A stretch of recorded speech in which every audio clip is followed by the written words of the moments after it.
Welcome back, everybody. This channel is going to be about helping everyday gun owners build safe habits and skills along with their confidence. So today, I'm here with my buddy Cody from Out of Luck Gun Club, and we're going to be going over his truck gun. I am going to have a lot of guest hosts on the show for the next couple of weeks, mostly because I broke my leg. So just had surgery last week to repair my MPFL, my MCL, pulled some bone fragments out from my femur and my kneecap. Fun stuff. Kind of sent it the hard way. So more or less, we'll just get straight into it. And Cody? My name's Cody. I'm with Out of Luck Gun Club. Super excited that Orville allowed me to come on and help him out while he's in this despair of sadness. But yeah, we're going to talk about my truck gun setup that I have. We'll go tip from butt. So of course, this is a SIG Rattler. It's a 300 Blackout, the 6 3/4 inch barrel. Kind of went a little too crazy with it just because I like modifying things.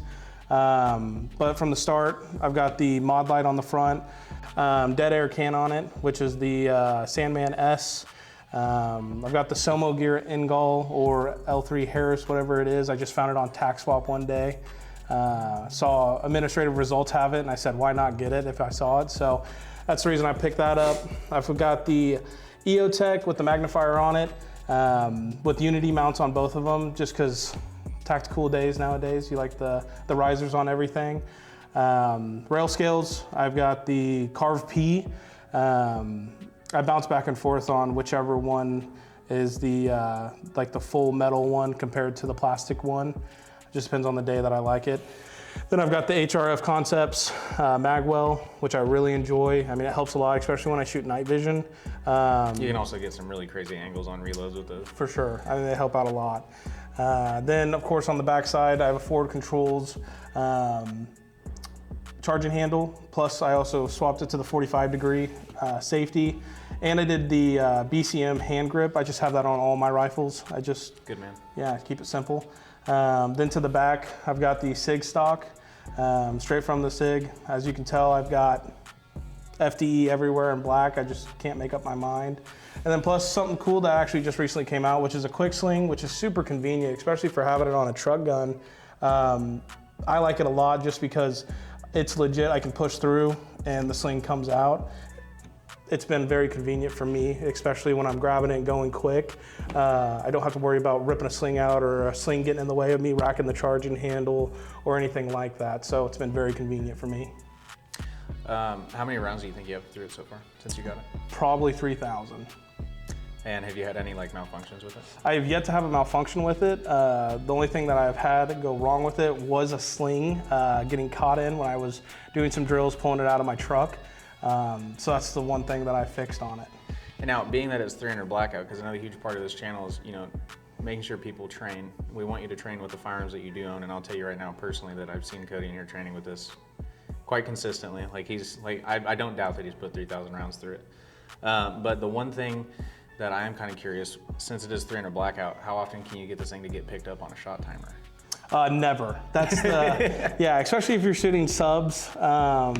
That's where it can be kind of a fun time trying to get it on the shot timer. Plus, getting somebody comfortable enough to be able to put the shot timer as close as it needs to be able to sometime pick up things. And we've even tried, we've tried the Shooters Global, yeah, like the full, yeah, it's quiet. Yeah, so yeah, we've had some struggles with that, but yeah. But yeah, I guess the only other really thing I have is obviously not everybody out there is going to go put as much money into their truck gun as you did, which is fine. Yeah.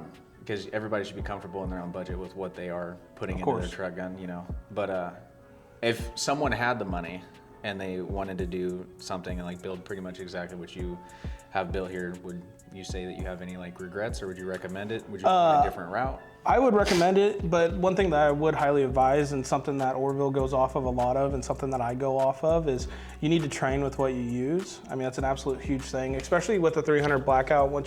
Especially with subs, if you're pushing out 100 to 150 yards, you need to know what that bullet will do in the conditions of whatever you're gonna have to deal with. That's a huge thing for me. Yes, I think a 300 Blackout could be a good a truck gun for everybody, just as long as you put in the time to understand what the caliber actually does and what it's capable of. That's my big thing on that. That's the other like huge argument I see a lot is like people just constantly putting down 300 Blackout, but I also don't think they've ever shot it suppressed. Yeah. It's a lot of fun. Yeah, and it's the unique thing is you can have such a different trajectory for if you shoot it suppressed or unsuppressed, if you shoot it with subs or supers. I mean, that's why you just really need to hone in on what bullet you're gonna use through this and run through it and make it a consistent theme. Just so you're not getting confused on anything, and then if it ever came down to it, which we always talk about and we always hope never happens, but you can never control any outcome, unfortunately. You need to know what you're capable of doing with your tool. That's the big thing. So, and I'm sure what he is trying to say there is like you shouldn't just come and flat range shoot. Like, yeah, we're all flat range ninjas, but we definitely shouldn't just come out here and just shoot. I mean, the thing is too, is you don't need to come to the range with 500 rounds. You can come to the range, like for me, when I was learning how to shoot and get better, when I was in the Army, every 2 weeks you got paid. So every 2 weeks I would go buy 2 boxes of 9mm ammo, and that's how I actually learned how to shoot. And after 3 years of doing that, I got a lot better. So just go buy a box, go out there and do whatever, but save your money. Try and take some actual training classes. And with those training classes, when you go to them, you're gonna be doing a bunch of stuff like shooting from vehicles, shooting through vehicles, you're gonna be doing CQB tactics, all kinds of stuff. And if you are in the Wichita area, you can come to Rainier. They have plenty of those classes and they're extremely high quality with really professional instructors. I might be an assistant, so. But yeah. I guess it's about time that we can show you how cool this thing is shooting. Yeah. But, okay, Harper, very end of the video. This is the break. So with that, I'm getting ready to start talking in a second. Pause. Deep breath. This is the good part. I love doing this. This makes good bloopers too. Okay. Also, to start this video, we just want to say that in this video, we are not promoting the sale of any firearms. We're not promoting that you are going to buy this firearm. The only thing that we are saying is we're trying to give people an honest review because people work hard for their money. And we want to let them know if it's actually worth for them to spend the extra money to get something that's different than the cheapest thing they can find.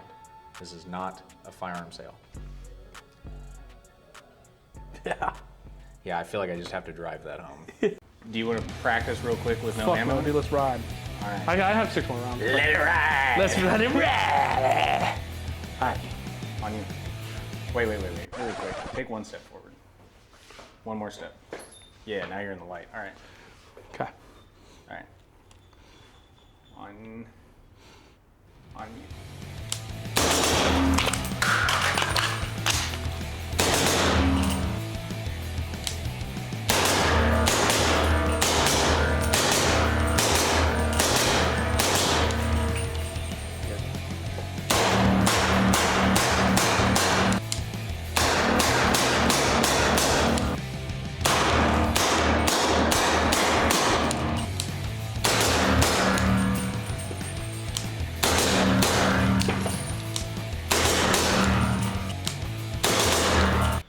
All right, guys, we just got done with the bill drills, a couple of situational drills as well. As you can see, pretty happy with how it came out with today. Had a couple low ones on this target that I was just rushing myself too much. But yeah, I mean, practice makes perfect. That's the reason I'm out here trying to just be better. One cool thing that happened, which is very important of why we wear our eyes and ears and everything like that of protection, is a bullet went into the backstop and then ricocheted back and went through the target and came at us. So huge thing, safety. I mean, thank goodness nothing happened today, but that's the reason we wear our eyes, right? Because you never know what can happen. But overall, great day. All right, guys, so as you can tell, the gun's pretty quiet. For me personally, it's a little too much for something that I would put into a truck gun. I feel like, for me personally, like a Palmetto State Arms AR pistol would also do the job quite well with the hollow sun on it and just leave it like that. I used to actually, fun fact, before I worked at Rainier, I had a Ruck as my truck gun for quite a while. Yeah. So I just know, Cody, like you kind of said earlier, he likes modifications. He doesn't know when to stop. So he just kind of kept going until he had something that is by far a Gucci rifle as his truck gun. And so make sure if you guys like the content, like, subscribe, comment, hit the little bell notification. And I'm gonna hobble off the screen and I'll let Cody send us off. Yeah. Confidence comes in training, not purchases. Stay safe, train hard, and thanks to Orville for letting us come out and promote Out of Luck Gun Club. See you in the next one.